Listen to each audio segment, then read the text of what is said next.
Assalamualaikum dan salam sejahtera. Bertuah sungguh kita hidup di bumi Malaysia yang tercinta ini. Negara yang bukan sahaja kaya dengan hasil bumi, tetapi juga kaya dengan budaya dan tradisi.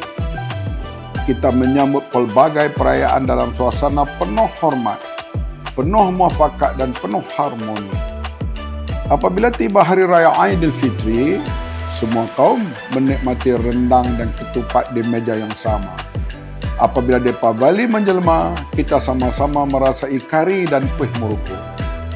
Dan apabila Tahun Baru Cina disambut, kita berkongsi kemanisan limau mandarin sebagai lambang rezeki dan persahabatan.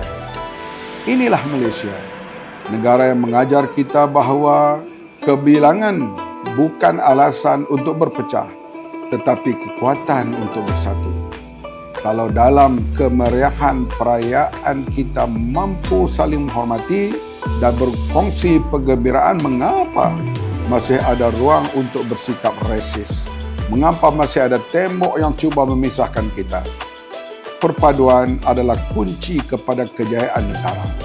Keharmonian adalah asas kepada kestabilan kemakmuran. Tanpa perpaduan, negara akan lemah. Dengan perpaduan, negara akan kuat dan dihormati. Maka pada kesempatan ini saya ingin mengucapkan selamat Tahun Baru Cina kepada seluruh rakyat Malaysia yang akan meraihkannya.